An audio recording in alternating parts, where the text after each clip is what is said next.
भाइयों बहनों, इस आजादी के पर्व पर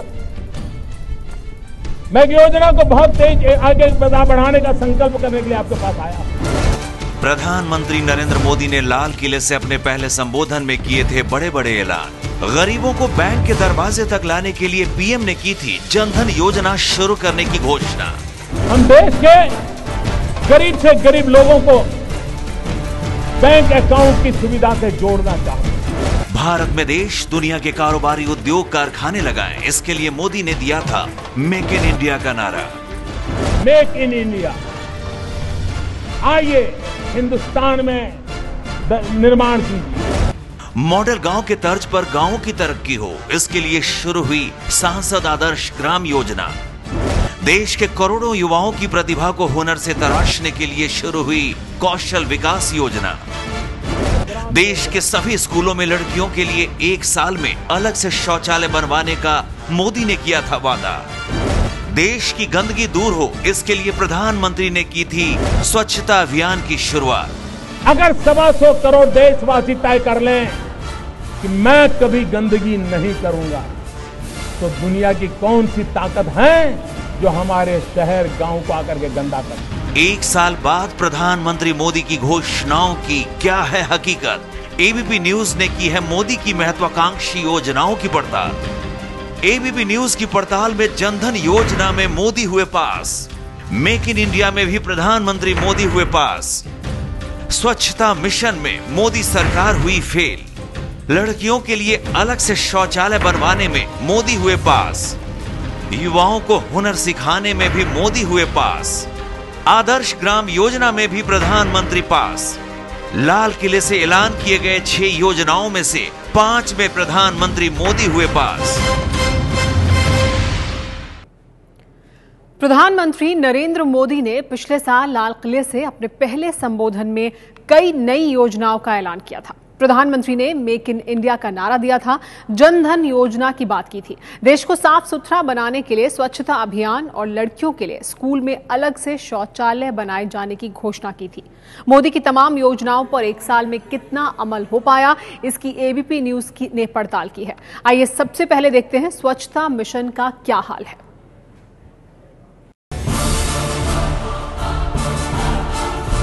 लाल किले के प्राचीर से किसी प्रधानमंत्री ने पहली बार गंदगी के खिलाफ आवाज उठाई।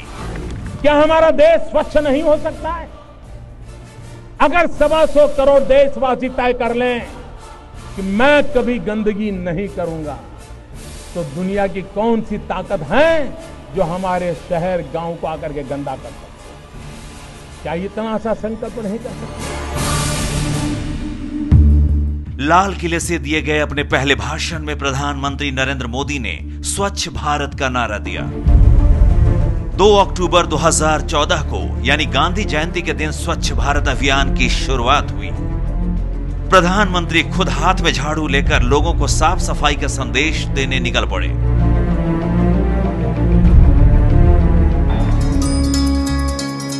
मोदी ने वाराणसी के 80 घाट की गंदगी को साफ करने के लिए फावड़ा चलाया।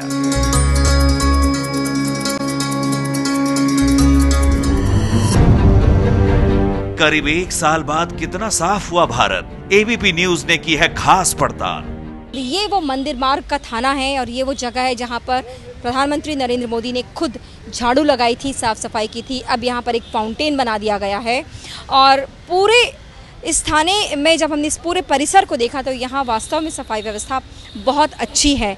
सबसे बड़ी बात जो अब नज़र आती है इस पूरे स्वच्छ भारत अभियान की वजह से कि सफाई कर्मचारी जो हैं वो लगातार जो है वो काम करने में जुटे हुए नज़र आते हैं, चाहे वो कोई भी इलाका हो।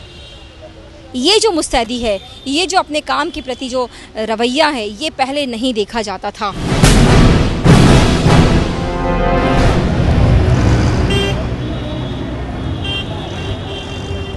2 अक्टूबर को जब स्वच्छ भारत अभियान शुरू हुआ तो इसके लिए चुना गया दिल्ली की उन सार्वजनिक जगहों को जहां रोजाना बड़ी संख्या में लोगों की आवाजाही रहती है। प्रधानमंत्री नरेंद्र मोदी ने जब स्वच्छता अभियान की शुरुआत की थी तो दिल्ली के नई दिल्ली रेलवे स्टेशन से भी शुरुआत हुई थी और यहाँ का नज़ारा अब हम आपको दिखा रहे हैं कि अब जबकि लगभग 1 साल पूरा होने को है, क्या तस्वीर बदली है नई दिल्ली रेलवे स्टेशन की? हाँ, तस्वीर बिल्कुल बदली है, लेकिन जितनी गंदगी पहले हुआ करती थी उसके मुकाबले अब काफ़ी कम है। लेकिन पूरी तरह से नई दिल्ली रेलवे स्टेशन साफ़ सुथरा हो गया हो ऐसा नहीं है।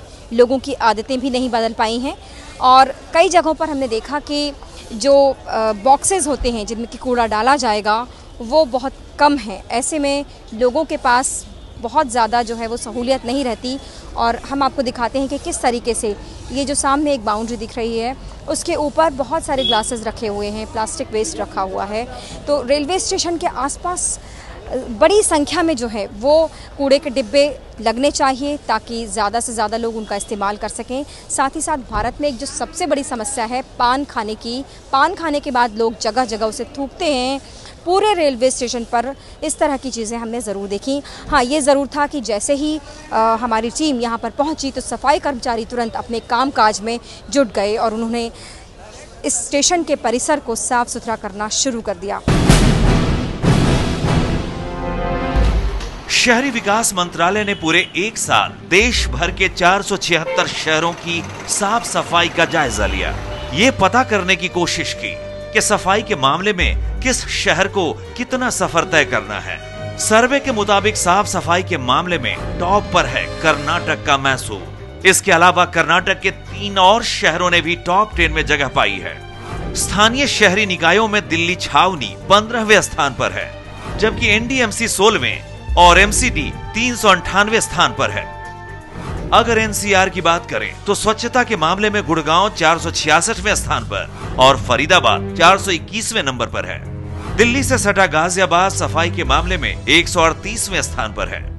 इस लिहाज से एनसीआर में सबसे साफ सुथरा शहर गाजियाबाद है, जबकि मेरठ को 465वां स्थान मिला है। हापुड़ 374वें और बुलंदशहर 471वें नंबर पर है। आइए अब आपको दिखाते हैं उन 10 श्रेष्ठ शहरों के नाम जो देश के सबसे साफ सुथरे शहर हैं। सफाई के मामले में नंबर 1 शहर है मैसूर, नंबर 2 पर तिरुचिरापल्ली, नंबर 3 पर Navi Mumbai, number 4 Kochi, number 5 Hassan, number 6 Mandya, number 7 Bengaluru, number 8 Thiruvananthapuram, number 9 Halishahar और 10वें नंबर पर गंगटोक है। शहरी विकास मंत्रालय ने जिन 476 शहरों का सर्वे किया उसमें सबसे गंदा शहर है मध्य प्रदेश का दमोह, जिसे 476वीं यानी आखिरी रैंकिंग मिली है। तो आपने देखा स्वच्छता अभियान को लेकर जो मुहिम चलाई थी प्रधानमंत्री मोदी ने, उसका क्या हाल है देश में।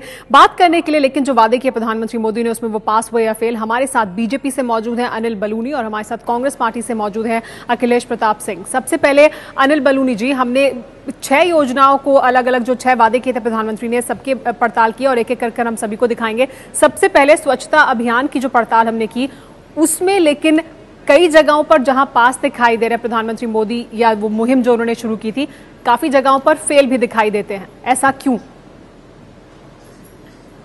सुमेरा जी, दोबारा से थोड़ा सा बीच में आवाज कट रही है। स्वच्छता अभियान उस तरह से देश भर में लागू नहीं हो पाया जैसा कि लग रहा था कि प्रधानमंत्री मोदी ने जो शुरुआत की थी उसके बाद होता। कुछ जगहों पर हुआ है लेकिन सब जगह वैसा नहीं होता दिखाई दे रहा।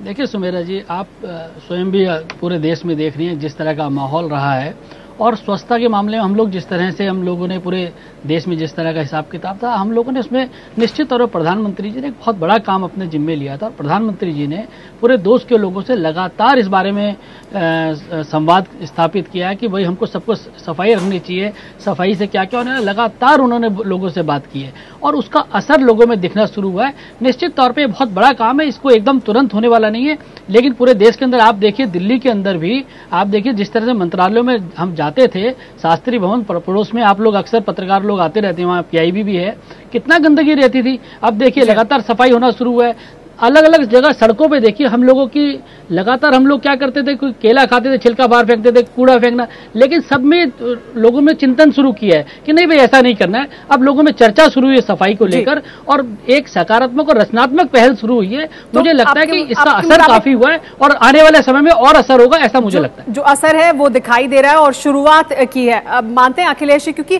कुछ ना कुछ तो असर दिखाई दे रहा है। दिल्ली में भी कई जगहों पर वो साफ सफाई दिखाई देती है जो पहले नहीं थी।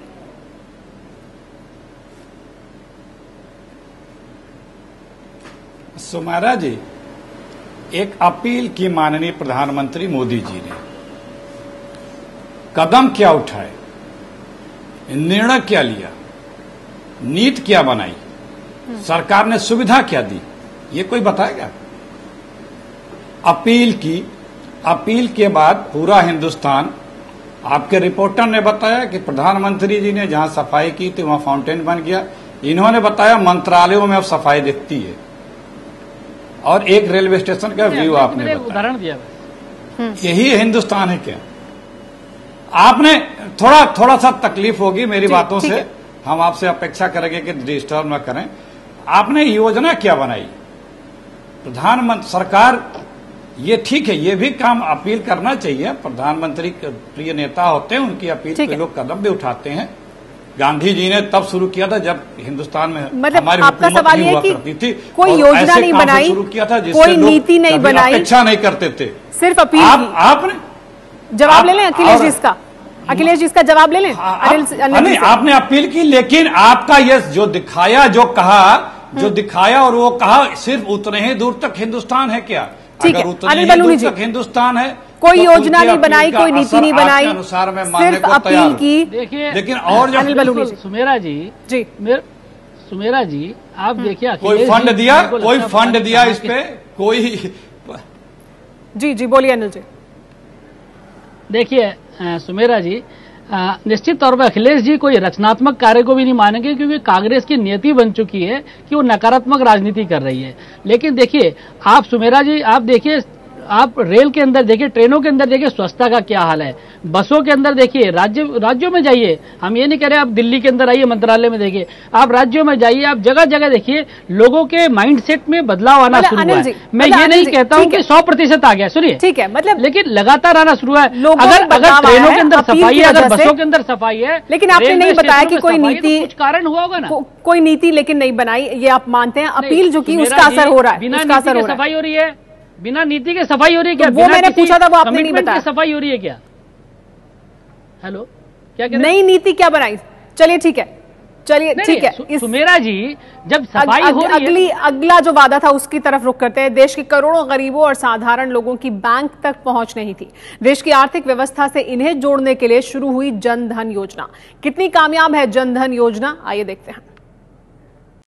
हम देश के गरीब से गरीब लोगों को बैंक अकाउंट की सुविधा से जोड़ना चाहते हैं, और इसलिए प्रधानमंत्री जन धन योजना के तहत जो अकाउंट खोलेगा उसको डेबिट कार्ड दिया जाएगा। प्रधानमंत्री नरेंद्र मोदी ने लाल किले से अपने भाषण में उन लोगों की बात की थी जिन्होंने कभी बैंक का दरवाजा भी नहीं देखा था, यानी ऐसे लोग जिन्होंने बैंक में कभी खाता नहीं खुलवाया।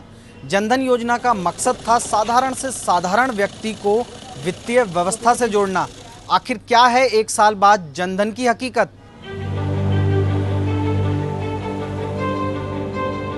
यह दिल्ली के मुखर्जी नगर में रहने वाले राकेश कालरा। घड़े और मिट्टी के बर्तन बेचकर कालरा अपने परिवार का पेट पालते हैं। कालरा करीब 30 साल से मिट्टी के बर्तन का काम कर रहे हैं, लेकिन इस दौरान इनका बैंक खाता तक नहीं था। जब कभी अकाउंट खुलवाने के लिए ये बैंक जाते, कोई न कोई बहाना बनाकर इनका अकाउंट खोलने से बैंक मना कर देता। लेकिन जनधन योजना के शुरू होने के बाद इनका 0 बैलेंस वाला अकाउंट खुल गया। कालरा कहते हैं कि खाते के खुलने की वजह से अब हर महीने बचत भी हो रही है, साथ ही पैसे भी सुरक्षित है। मोदी जी की सरकार आई, मोदी जी ने जो स्कीमें चलाई उस आधार के ऊपर मैंने 0 बैलेंस का एक अकाउंट खुलवाया, जिसके आधार पर मेरे आज अकाउंट में पैसे भी हैं। कालरा बताते हैं कि इस बैंक अकाउंट के खुलने से उन्हें एक और फायदा हुआ। हाल में शुरू हुई प्रधानमंत्री बीमा सुरक्षा योजना और पेंशन योजना से भी ये जुड़ गए हैं।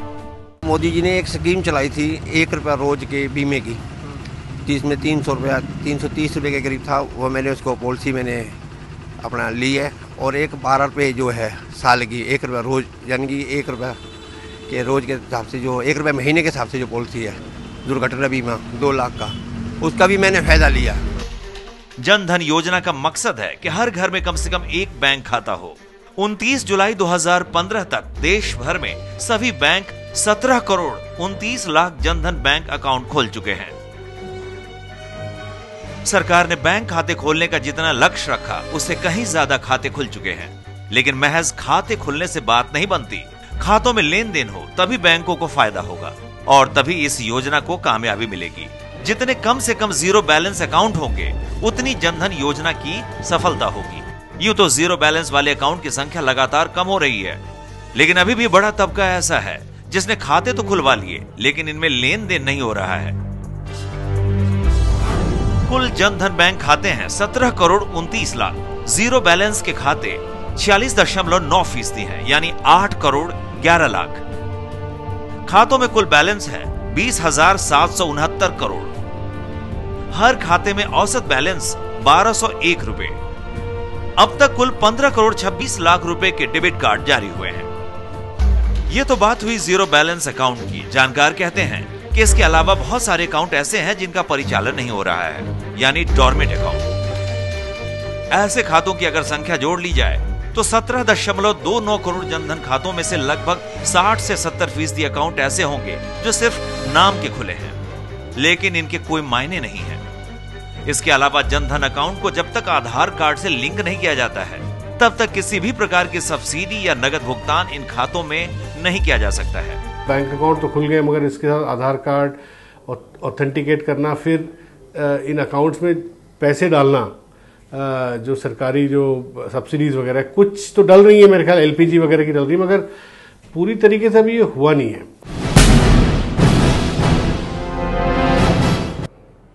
और इस पर प्रतिक्रिया लेते हैं, हमारे साथ जो मेहमान मौजूद है उनसे। अखिलेश जी, आप मानते हैं कि एक बहुत बड़ा काम किया गया है क्योंकि बहुत लोगों को जोड़ा गया है, बैंक अकाउंट खोले गए उन तमाम लोगों के जिनके अकाउंट नहीं थे और ये आपकी सरकार नहीं कर पाई थी?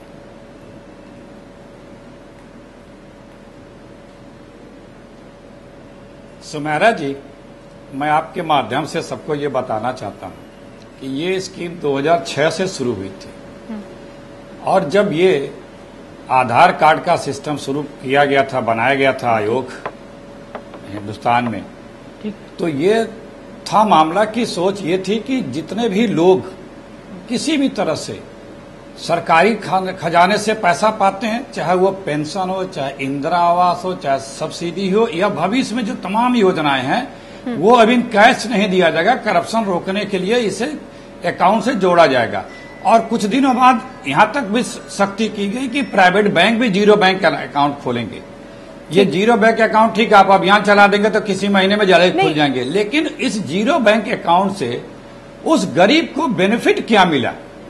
ठीक है, लेकिन अखिलेश जी, आप मानते हैं ना कि ये आपकी सरकार ने सोचा लेकिन आप कर नहीं पाए, किया गया है, लोगों को जोड़ा गया है। अभियान जो शुरू किया गया उसमें तमाम लोग रिकॉर्ड बनाया, नहीं आप उतने लोगों को नहीं जोड़ पाए जितने लोगों को मोदी सरकार ने जोड़ दिया। एक मिनट, आप कितने जोड़े थे आप बताएं? आपने इनका बताया, उस समय के कितने लोग जोड़े थे बताएं आप, और क्या मिला इससे? ये भी क्या उपलब्धि मानेंगे? आपके अकाउंट खोल लिया, उपलब्धि हो गई। बैंक के रूल क्या है, कितने दिन तक? अरे फिर वही बात कर रहे हैं, जोड़ा ना। अकाउंट खोल लेने के बाद कितने दिनों तक अगर आप ऑपरेट नहीं करेंगे तो डेट अकाउंट खोलना सिर्फ उपलब्धि नहीं है, कि हमने अपने पैकेज में भी जिक्र किया कि जीरो बैलेंस अकाउंट है, आप 15 लाख का वादा किए थे, क्योंकि 15 लाख आगे नहीं बढ़ पाया है। अनिल बलूनी जी, 15 लाख कब आएंगे उन अकाउंट में? लोग इंतजार कर रहे हैं, 15 लाख कब आएंगे? कांग्रेस, अरे हो गया अखिलेश जी, अब सुन लीजिए, अब हमारा समय। देखिए, कांग्रेस पार्टी की सुमेरा जी विडंबना है कि ये कोई भी कार्य करे, कोई भी व्यक्ति कार्य करे, कोई और पार्टी काम करे, ये स्वीकार नहीं कर सकती। कांग्रेस पार्टी का मानना कि डिस्कवरी ऑफ इंडिया सिर्फ जवाहरलाल नेहरू और गांधी परिवार का होने की है। सोचा तो था उन्होंने, नहीं सोचा उन्होंने था, किया आपने, लेकिन आगे बहुत कुछ करना बाकी है, वो आपने नहीं किया है। जी बताइए सुमेरा जी, सुनिए जी। पिछली बार जब इस योजना की घोषणा की थी, अखिलेश जी बताएं, आप भी बताएं कि कितने हमने, हमारा टारगेट क्या था? हमारा टारगेट था 7.5 करोड़ बैंक खाते खोले जाएंगे। और सुमेरा जी, कभी आपने सुना है कि सरकारी योजनाओं में टारगेट पूरा हो जाए? आज सुमेरा जी स्थिति यह है कि हम 17 करोड़ 45 लाख खाते खोल चुके हैं। 7.5 करोड़ का टारगेट आप लोगों ने सुना था उस वक्त सब लोगों ने, लेकिन हम लोग टारगेट से कहीं ज्यादा गए। पहली बात तो बता दूं कि कांग्रेस की संस्कृति में ये नहीं होगा कि टारगेट से ज्यादा आपने हासिल किया, जवाब दूंगा मैं। चलिए ठीक है। मोदी के सांसद आदर्श ग्राम योजना भी उन महत्वाकांक्षी योजनाओं में शामिल है जिसकी घोषणा प्रधानमंत्री नरेंद्र मोदी ने स्वतंत्रता दिवस के अपने पहले संबोधन में की थी। योजना का उद्देश्य देश के ग्रामीण इलाकों को विकसित करना है, लेकिन 100 से ज्यादा सांसदों ने अब तक इस योजना के तहत गांवों को ही गोद नहीं लिया है। गांव में ग्रीनरी, गांव का मेलजोल, कई पैरामीटर अपन तय करेंगे और हर सांसद 16 तक अपने इलाके में एक गांव को आदर्श गांव बनाए। प्रधानमंत्री नरेंद्र मोदी ने लाल किले के प्राचीर से आदर्श ग्राम की बात की थी, एक ऐसा गांव जिसमें हर तरह की आधुनिक सुविधा हो। मोदी ने सभी सांसदों को एक एक गांव गोद लेने को कहा था। प्रधानमंत्री ने आदर्श ग्राम योजना की शुरुआत की। मोदी ने खुद अपने चुनाव क्षेत्र वाराणसी के जयापुर गांव को आदर्श ग्राम बनाने के लिए गोद लिया। प्रधानमंत्री के गोद लेने से कितना बदला जयापुर गांव। नरेंद्र मोदी के गांव जयापुर का ये प्राइमरी स्कूल है। ये जो इमारत है ये 1941-42 में बनी थी और अब ये निष्प्रयोज्य हो गई है, यानी अब इसका इस्तेमाल नहीं हो सकता, इसीलिए बच्चे बाहर में ही पढ़ रहे थे। और इसी के एक अहाते में सब पोस्ट ऑफिस भी खोल दिया गया है। यहाँ पर एक हिस्से में सब पोस्ट ऑफिस भी है और देखिए जैसे स्कूल में बायो टॉयलेट्स भी लगे हुए हैं, यहाँ पर सोलर पैनल भी लग गया है और मोदी के नाम की जो एक बेंच होती है वो भी यहाँ लगाई गई है। जयापुर गांव का ये मेन सड़क है और ठीक उसके बगल में ये बस स्टैंड बना हुआ है। यहाँ पर लोग इंतजार करते हैं बस का। यहाँ से राजा तालाब जो करीब 7-8 किलोमीटर दूर है, जो मेन सड़क है बनारस को जाने के लिए, वहाँ के लिए बस स्टैंड बनाई गई थी और यहीं पर लोग बैठकर इंतजार कर रहे हैं। इस जयापुर गांव का एक गुजरात कनेक्शन भी है प्रधानमंत्री नरेंद्र मोदी के अलावा भी। नवसारी से बीजेपी के सांसद हैं CR पाटिल, जो आमतौर पर जयापुर गांव में किस तरीके से आदर्श ग्राम योजना के तहत काम हो रहा है इसको देखने के लिए आते रहते हैं। इसके अलावा चूंकि खुद आदर्श ग्राम योजना के तहत कोई अलग से फंड नहीं है, इसीलिए गुजरात से जुड़ी हुई कई कंपनियों ने इस गांव के लिए बहुत कुछ किया है। मसलन ये जो बायो टॉयलेट्स हैं, प्रे स्टार कंपनी ने इस तरीके के कई बायो टॉयलेट्स गांव के अलग अलग हिस्सों में लगाए हैं। प्रधानमंत्री का चुना गया गांव आदर्श ग्राम बनने की दिशा में आगे बढ़ गया है, लेकिन देश के बाकी हिस्सों में क्या ऐसा ही हाल है? पश्चिम बंगाल के दमदम लोकसभा क्षेत्र से तृणमूल कांग्रेस के सांसद प्रोफेसर सौगत रॉय अपने राज्य के उन 38 लोकसभा सांसदों में से एक हैं, जिन्होंने सांसद आदर्श ग्राम योजना के तहत अब तक अपने गांव का चयन नहीं किया है। वैसे ऐसा नहीं करने वाले वो राज्य के इकलौते सांसद नहीं हैं। पश्चिम बंगाल में कुल 42 लोकसभा सांसद हैं, लेकिन अब तक केवल 4 सांसदों ने ही अपने गांव का चयन किया है। इनमें 2 बीजेपी के जबकि 2 तृणमूल कांग्रेस यानी टीएमसी के सांसद हैं।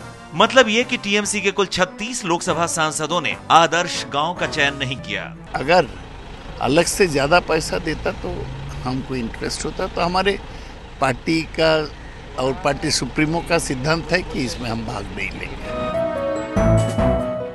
भले पश्चिम बंगाल में बड़ी संख्या में सांसदों ने योजना के तहत गांव का चयन नहीं किया हो, लेकिन देश के बाकी हिस्सों में ऐसा नहीं है। प्रधानमंत्री ने स्वतंत्रता दिवस के मौके पर घोषणा की, लेकिन उसकी विधिवत शुरुआत हुई 11 अक्टूबर को। योजना के दिशा निर्देश के मुताबिक सांसदों को 1 महीने के भीतर अपने गांव का चयन कर लेना था, लेकिन अब तक लोकसभा के 543 सांसदों में से 498 और राज्यसभा के 245 सांसदों में से केवल 191 सांसदों ने ही गांव का चयन किया है। सोनिया गांधी ने उरवा और राहुल गांधी ने रायबरेली जिले के जगदीशपुर गांव का चयन किया है। सही है, आदर्श गांव आइडिया सही है, मगर 2 बातें मुझे समझ नहीं आ रही। एक कि मेरा काम सबके विकास का है, सिर्फ एक गांव के विकास का नहीं है, और दूसरा जो स्कीम चालू की है उसके लिए कोई पैसा भी नहीं दिया है। तो पहली बार मैंने सुना है एक स्कीम लागू किया गया है जिसके लिए कोई फंडिंग नहीं दी गई, तो ये मुझे थोड़ी क्लैरिटी बात समझ नहीं। और यही है अहम सवाल अनिल बलूनी जी की स्कीम शुरू की है लेकिन कोई फंडिंग नहीं है, इसलिए सांसद भी इसमें बहुत रुचि नहीं ले रहे हैं। नहीं, देखिए सुमेरा जी, पहले जब ये घोषणा की थी उस वक्त तय हुआ था कि जो सांसद निधि आएगी और उसके अलावा जो सांसद अपने प्रयासों से प्रशासन से और इस तरीके से करवाएंगे, इस तरह की बात है। लेकिन दूसरी एक बड़ी महत्वपूर्ण बात जो भी आपने राहुल गांधी जी की बाइट दिखाई, मुझे बड़ा मतलब हास्यास्पद से लगता है कि उन्होंने फैसला भी ले लिया। मतलब वो लगातार जिस तरह के कंफ्यूज व्यक्तित्व है उनका, कह रहे मैंने एक ग्राम जब गोद भी ले लिया लेकिन ये आइडिया मुझे समझ नहीं आया। तो अखिलेश जी कृपया करके जरा राहुल गांधी जी की इस पे जरा प्रकाश डालेंगे तो बेहतर होगा। अखिलेश जी क्या कहेंगे इस पर?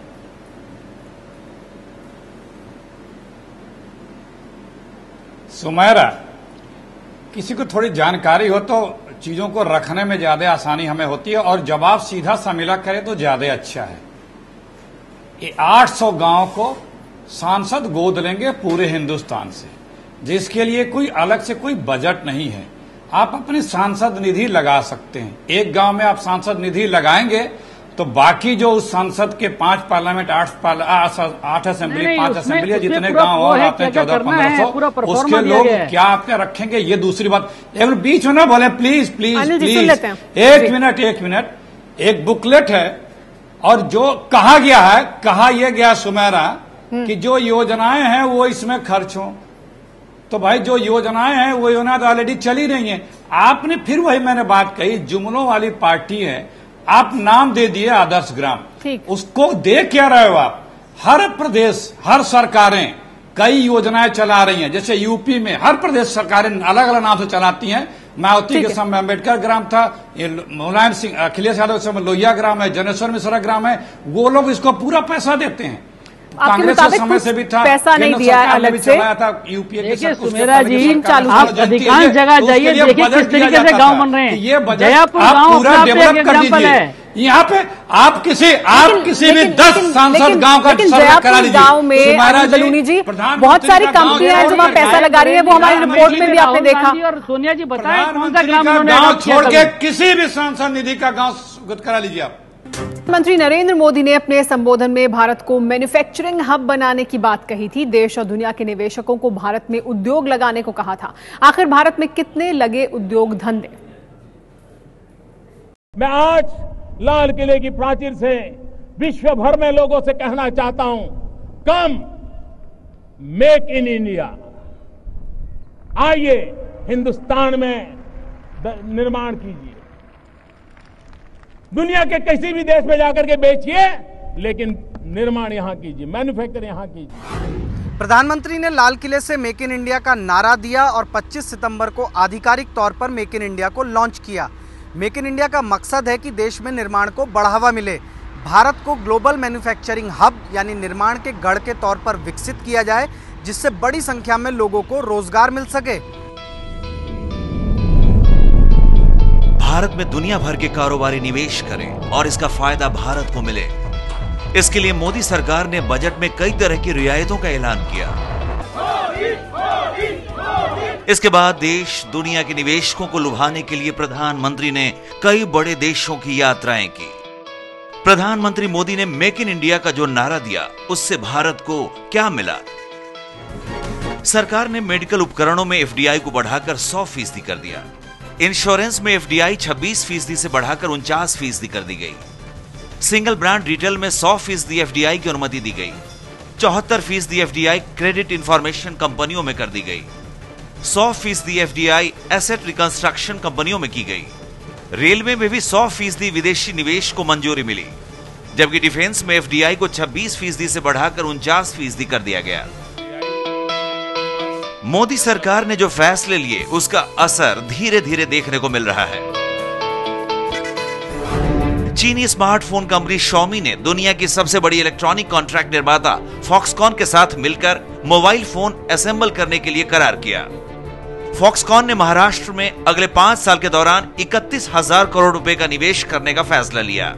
इससे 50,000 लोगों को रोजगार मिलने की उम्मीद है। चीनी स्मार्टफोन कंपनी फाइकॉम 24 महीनों में 6,000 करोड़ से ज्यादा का निवेश करेगी। फॉक्सकॉन भारतीय और सॉफ्ट बैंक रिन्यूएबल एनर्जी के क्षेत्र में 20 अरब डॉलर का निवेश करेगी। सैमसंग यूपी में 1 अरब डॉलर का निवेश करेगी। सोनी अपने ब्राविया टेलीविजन का निर्माण भारत में करेगी। अमेरिका की car company Ford India Gujarat में अपने दूसरे प्लांट पर 6,000 करोड़ का निवेश करेगी। स्मार्टफोन बनाने वाली जियोनी अगले 3 साल में 300 करोड़ रुपए का निवेश करेगी। हीरो समूह इलेक्ट्रॉनिक्स निर्माण के क्षेत्र में 500 करोड़ का निवेश करेगा। लावा मोबाइल्स ने अगले 7 साल में 2600 करोड़ रुपए के निवेश का ऐलान किया है। कंपनियों ने निवेश की घोषणाएं तो की हैं, लेकिन फिलहाल क्या स्थिति है निर्माण की? क्या वाकई भारत में निर्माण बढ़ रहा है? क्या हकीकत में मेक इन इंडिया हो रहा है? इसको नापने के 2 ही पैमाने हैं। पहला IIP यानी औद्योगिक उत्पादन का आंकड़ा और दूसरा एक्साइज ड्यूटी कलेक्शन। मौजूदा वित्त वर्ष के शुरुआती 2 महीनों यानी अप्रैल और मई के दौरान सेंट्रल एक्साइज ड्यूटी में 88% की बढ़ोतरी हुई है। अप्रैल मई 2015 में एक्साइज कलेक्शन 38,535 करोड़ का रहा, जो कि पिछले साल इसी दौरान 20,493 करोड़ रुपए था। लेकिन इसमें बढ़ोतरी का बड़ा कारण पेट्रोल डीजल पर बढ़ाई गई ड्यूटी और ऑटोमोबाइल और कंज्यूमर ड्यूरेबल क्षेत्र को मिल रही एक्साइज ड्यूटी में छूट को बंद किया गया है। अगर ये बढ़ोतरी हटा दी जाए तो अप्रैल मई 2015 में अप्रैल मई 2014 के मुकाबले एक्साइज ड्यूटी कलेक्शन में 12.6% की बढ़ोतरी हुई है। वहीं औद्योगिक उत्पादन के आंकड़ों की बात करें तो अप्रैल में IIP में पिछले साल के समान अवधि के मुकाबले 3.4% की बढ़ोतरी दर्ज की गई। पूरे मेक इन इंडिया का दारोमदार उद्योग जगत के कंधों पर है, लेकिन असल में भारत में व्यापार करना कितना आसान है? वर्ल्ड बैंक ग्रुप की ease of doing business ranking में जहां सिंगापुर पहले पायदान पर है, वहीं भारत का 142वां नंबर है। उद्योग जगत का मानना है कि मेक इन इंडिया को सफल बनाने के लिए सरकार को सिर्फ विदेशी निवेश को बढ़ाने पर जोर नहीं देना चाहिए, घरेलू उद्योग को भी तेजी के साथ निवेश के लिए प्रेरित किया जाना चाहिए। जानकार कहते हैं सरकार उन सेक्टर को प्राथमिकता के आधार पर चुने जिसमें तुरंत ग्रोथ की संभावना है। For example real estate sector को आप देख लीजिए। जैसे ही रियल एस्टेट सेक्टर जो इस समय सबसे बड़ी डीप क्राइसिस के अंदर में है, अगर आपने इसको स्ट्रेंथन करा, प्रभाव जो है पूरी इंडस्ट्री और पूरी इकोनॉमी के ऊपर में पड़ेगा। आपको स्किल्ड और अनस्किल्ड आदमियों को रोजगार मिलेगा।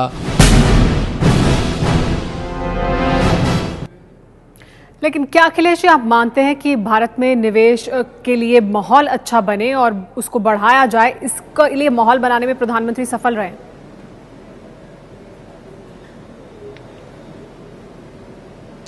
सुमेरा, किसी प्रधानमंत्री के मूल्यांकन के लिए 5-6 विषय जो आपने रखे हैं, खैर उतने ही पे हम बहस कर रहे हैं। जिन सारे चीजों पे बीजेपी विरोध करती थी, उन सारे चीजों पे FDI 100% से लेकर के 74-60% तक अलाउ कर दिया। उसके बाद भी आने की संभावना है, आएगी आएगी आएगी। 1.5 लाख गुजरात की वेबसाइट पे है, 1.5 लाख करोड़ का जब इन लोगों ने एग्रीमेंट किया था, इनकी सरकार ने 2 साल बाद बताया कि 1% ही इन्वेस्टमेंट हुआ। हम वही अभी इन्वेस्टमेंट कितना होगा नहीं पता, लेकिन हाँ इतना जरूर है कि 2 लोगों को मेक इन इंडिया का फायदा मिला है हिंदुस्तान में। एक तो अडानी को, दूसरा गौमांस के निर्यात। अनिल बलूनी जी की प्रतिक्रिया इस पर लेते हैं। समय खत्म हो रहा है। अनिल बलूनी जी की प्रतिक्रिया। अनिल बलूनी जी, सबसे पहले मैं आपका धन्यवाद करता हूं कि आप लोगों ने जो हमारी 1 साल की घोषणाएं थी, मानक है, रोजगार ही मानक है। किसी सुमेरा जी, अखिलेश जी अगर चुप न बोलूं, रोजगार भी नहीं बढ़ा। देखिए सुमेरा जी, मैं आप लोगों का शुक्रिया करता हूं अनिल जी कि आपने 1 वर्ष के जो हमारे घोषणाएं थी, मानक यही है, इंडस्ट्रियलाइजेशन, हमको पास किया, उसके लिए आपका बहुत रोजगार बढ़ता, रोजगार लेकिन मैं कहना चाहता हूं मेक इन इंडिया जिस तरीके से देखिए पूरा विश्व अब भारत में पैसा लगाना चाहता है, इन्वेस्टमेंट करना चाहता है और FDI 40% बढ़ा है। अनिल जी, लेकिन चाहता है, आ नहीं रहा है निवेश उस तरह से।